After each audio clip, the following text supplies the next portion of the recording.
Assalamualaikum warahmatullahi wabarakatuh. Perkenalkan, nama saya Andi Tenri Rabiatul Maharani dengan NIM 225790003 dari Program Studi Perdagangan Internasional.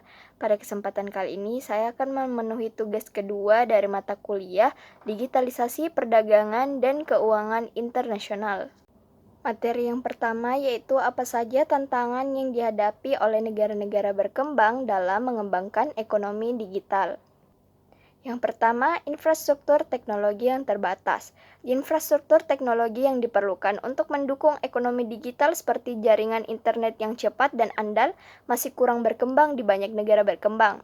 Akses internet yang lambat atau tidak stabil, terutama di daerah pedesaan, menghambat pertumbuhan ekonomi digital. Investasi yang dibutuhkan untuk membangun infrastruktur jaringan termasuk broadband, fiber optik, dan teknologi nirkabel seringkali sangat tinggi dan sulit dijangkau oleh negara-negara dengan keterbatasan anggaran. Yang kedua, kesenjangan digital. Kesenjangan digital atau digital divide antara wilayah, perkotaan, dan pedesaan serta antara kelompok sosial Yang kedua, kesenjangan digital antara wilayah, perkotaan, dan pedesaan, serta antara kelompok sosial yang berbeda, menjadi tantangan besar. Banyak masyarakat di negara berkembang tidak memiliki akses yang memadai terhadap perangkat teknologi seperti komputer atau smartphone. Selain itu, harga perangkat teknologi seringkali terlalu mahal untuk sebagian besar populasi yang memperparah kesenjangan dalam pemanfaatan teknologi digital. Yang ketiga, kurangnya keterampilan digital. Ketersediaan tenaga kerja yang memiliki keterampilan digital sangat terbatas di banyak negara berkembang. Ekonomi digital membutuhkan sumber daya manusia yang memahami teknologi seperti pemrograman, analisis data, keamanan cyber, dan kecerdasan buatan. Namun, sistem pendidikan di negara berkembang seringkali belum mampu menghasilkan lulusan dengan keterampilan tersebut. Ketidakmampuan untuk mengakses atau memahami teknologi digital membuat perusahaan lokal kesulitan beradaptasi dan bersaing di pasar global. Yang keempat, akses pendanaan dan investasi. Ekonomi digital membutuhkan investasi yang signifikan, terutama untuk mendukung pengembangan startup teknologi dan usaha kecil yang memasuki pasar digital. Namun, akses ke pendanaan baik dari pemerintah maupun sektor swasta seringkali terbatas.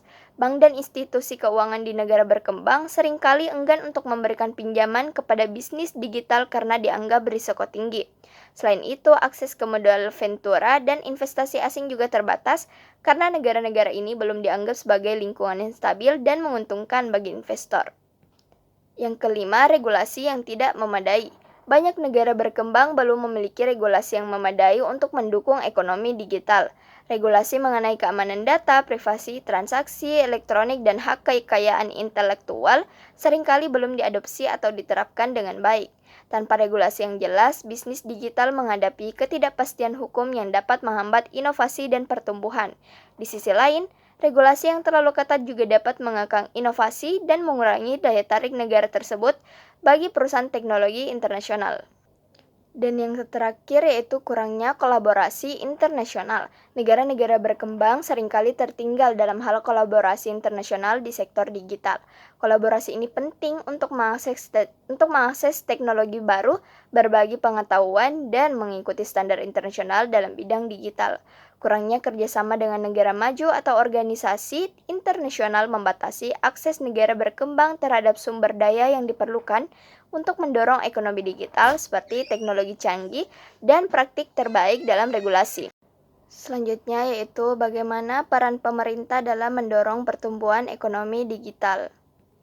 Peran pemerintah dalam mendorong pertumbuhan ekonomi digital sangat penting dan dapat memengaruhi keberhasilan negara dalam bertransformasi menuju ekonomi yang berbasis teknologi. Pemerintah memiliki kemampuan untuk menciptakan lingkungan yang kondusif, merancang kebijakan yang tepat, serta menyediakan infrastruktur dan dukungan yang diperlukan untuk mempercepat pengembangan ekonomi digital. Beberapa peran pemerintah yang pertama yaitu penyediaan infrastruktur digital. Infrastruktur digital yang kuat dan andal adalah fondasi dari ekonomi digital. Pemerintah memiliki tanggung jawab untuk membangun dan memperluas infrastruktur teknologi seperti jaringan internet berkecepatan tinggi, pusat data, fiber optik, dan jaringan telekomunikasi, terutama di wilayah-wilayah yang belum terjangkau. Pemerintah juga dapat memfasilitasi kerjasama dengan sektor swasta untuk mempercepat pembangunan infrastruktur digital, misalnya melalui skema Public-Private Partnership. Di beberapa negara, pemerintah telah mengambil langkah-langkah strategis untuk memastikan bahwa internet dapat diakses oleh seluruh lapisan masyarakat, termasuk di daerah pedesaan dan terpencil, yang sering tertinggal dalam akses teknologi.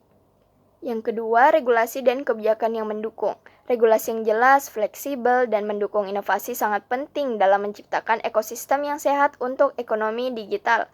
Pemerintah perlu merancang kebijakan yang memastikan keamanan dan keadilan di dunia digital, sekaligus memungkinkan perusahaan teknologi untuk berkembang. Beberapa bidang regulasi yang penting mencakup, pertama itu perlindungan data dan privasi. Dalam era digital, data menjadi salah satu aset paling berharga. Pemerintah harus mengimplementasikan undang-undang yang melindungi data pribadi warga negara, mencegah penyalahgunaan data, dan memberikan kejelasan tentang hak-hak pengguna. Kedua, peraturan e-commerce. Perdagangan elektronik atau e-commerce memerlukan regulasi yang mengatur transaksi digital, pembayaran online, perpajakan, serta perlindungan konsumen untuk mendorong kepercayaan publik terhadap belanja dan perdagangan online. Yang ketiga, keamanan cyber. Dengan semakin meningkatnya ancaman serangan cyber, pemerintah perlu menerapkan kebijakan keamanan cyber yang kuat untuk melindungi bisnis dan infrastruktur negara dari ancaman digital. Dan yang terakhir yaitu peraturan tentang inovasi teknologi. Pemerintah harus menciptakan regulasi yang fleksibel dan adaptif untuk mendukung inovasi dalam bidang teknologi baru seperti blockchain, kecerdasan buatan atau AI, dan Internet of Things atau IoT. Yang ketiga itu mendorong pendidikan dan keterampilan digital. Pengembangan ekonomi digital tidak hanya bergantung pada infrastruktur teknologi tetapi juga pada kesiapan sumber daya manusia. Pemerintah perlu berperan dalam mempersiapkan tenaga kerja dengan keterampilan digital yang relevan. Hal ini dapat dilakukan melalui berbagai cara. Yang pertama, reformasi pendidikan. Kurikulum di tingkat sekolah dan perguruan tinggi harus disesuaikan dengan kebutuhan dunia kerja digital. Mata pelajaran seperti ilmu komputer, coding, analisis data, dan kecerdasan buatan harus dimasukkan dalam kurikulum agar generasi muda siap menghadapi ekonomi digital. Yang kedua, pelatihan keterampilan digital untuk masyarakat umum. Pemerintah dapat menyediakan program pelatihan keterampilan digital untuk masyarakat luas, termasuk pelatihan untuk pekerja dewasa yang perlu mengupgrade keterampilan mereka agar dapat bersaing di era digital. Program-program seperti ini akan membantu mengurangi Program-program seperti ini akan membantu mengurangi kesenjangan keterampilan di bidang teknologi. Yang terakhir yaitu mendorong inovasi dan riset teknologi. Pemerintah dapat mendukung riset dan pengembangan di bidang teknologi melalui pendanaan, insentif pajak, dan kolaborasi dengan universitas serta institusi penelitian. Ini penting untuk memastikan bahwa negara memiliki inovasi teknologi yang dapat bersaing di tingkat global. Yang keempat yaitu insentif bagi startup dan inovasi teknologi. Pemerintah memiliki peran penting dalam menciptakan lingkungan bisnis yang mendukung pengembangan startup teknologi. Dengan memberikan insentif yang tepat, pemerintah dapat mendorong pertumbuhan perusahaan rintisan dan inovasi teknologi. Beberapa bentuk insentif yang dapat diberikan yaitu: pertama, pengurangan pajak. Memberikan keringanan pajak untuk perusahaan yang bergerak di sektor teknologi atau startup yang sedang berkembang dapat mendorong lebih banyak pengusaha untuk memulai bisnis di bidang digital. Yang kedua, pendanaan dan dukungan investasi. Pemerintah dapat membentuk dana investasi atau modal ventura yang khusus mendukung startup digital. Selain itu, pemerintah juga dapat menyediakan akses yang lebih mudah bagi startup untuk mendapatkan pendanaan melalui pinjaman berbunga rendah atau subsidi. Dan yang terakhir yaitu program inkubator dan akselerator. Inkubator dan akselerator bisnis yang didukung pemerintah dapat memberikan bimbingan, pelatihan, dan jaringan yang diperlukan bagi startup untuk tumbuh dan berkembang di pasar digital. Yang kelima yaitu mendukung transformasi digital di sektor publik dan swasta. Pemerintah dapat menjadi agen perubahan melalui transformasi digital di sektor publik yang pada gilirannya akan memberikan contoh bagi sektor swasta.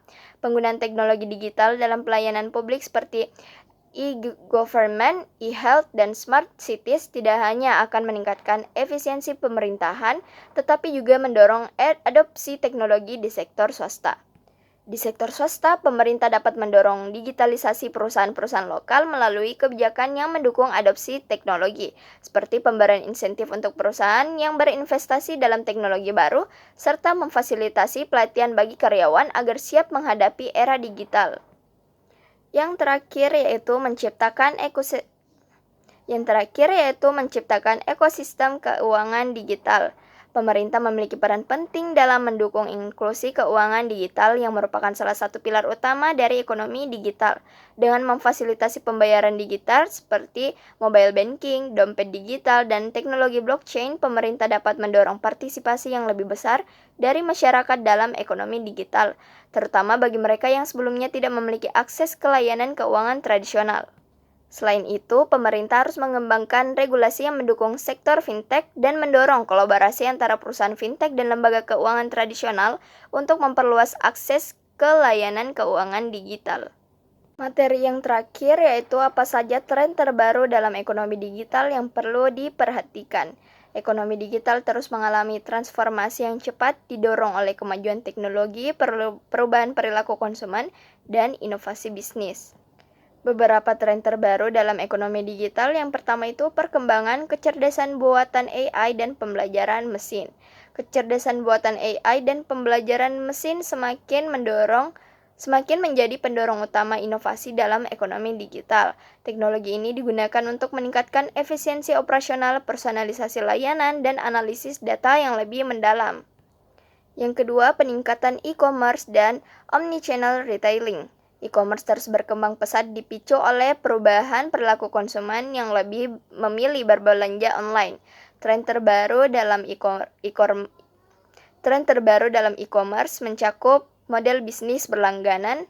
Banyak perusahaan mulai dari layanan streaming hingga produk fisik beralih ke model berlangganan untuk meningkatkan pendapatan berulang. Contoh termasuk layanan streaming musik dan video, serta produk kecantikan atau makanan. Yang ketiga, kenaikan teknologi blockchain dan cryptocurrency. Yang ketiga, perkembangan Internet of Things atau IoT. IoT merujuk pada jaringan perangkat fisik yang saling terhubung dan dapat berkomunikasi satu sama lain melalui internet. Tren dalam IoT mencakup smart homes dan smart cities. Perangkat IoT semakin banyak diterapkan dalam kehidupan sehari-hari, mulai dari perangkat pintar di rumah hingga sistem manajemen kota yang cerdas. Ini termasuk sistem keamanan rumah, termostat pintar, dan lampu otomatis yang dapat dikendalikan melalui aplikasi. Yang keempat, adopsi 5G dan teknologi jaringan yang lebih cepat. Teknologi 5G menawarkan kecepatan internet yang jauh lebih tinggi dan latensi yang lebih rendah, membuka kemungkinan baru untuk inovasi digital. Tren ini mencakup konektivitas yang lebih baik. Dengan 5G, lebih banyak perangkat dapat terhubung secara bersamaan tanpa kehilangan kualitas koneksi. Ini sangat penting untuk mendukung ekosistem IoT yang terus berkembang. Yang kelima, kenaikan ekonomi gig dan freelancing. Ekonomi gig semakin berkembang di mana individu bekerja sebagai freelance atau dalam pekerjaan sementara. Tren ini mencakup platform freelancing. Munculnya platform seperti Upwork, Fiverr, dan Freelancer memungkinkan pekerja lepas untuk terhubung dengan klien di seluruh dunia. Hal ini memberikan fleksibilitas bagi pekerja dan pilihan lebih banyak bagi perusahaan. Dan yang terakhir yaitu keamanan cyber yang semakin penting. Dengan meningkatnya ketergantungan pada teknologi digital, keamanan cyber menjadi prioritas utama bagi perusahaan. Tren ini mencakup investasi dalam keamanan. Banyak perusahaan berinvestasi lebih banyak dalam teknologi keamanan dan perlindungan data untuk melindungi informasi sensitif dari serangan cyber. Ini termasuk penggunaan firewall, enkripsi, dan solusi keamanan berbasis AI. Baik, mungkin hanya itu yang dapat saya sampaikan. Terima kasih. Wassalamualaikum warahmatullahi wabarakatuh.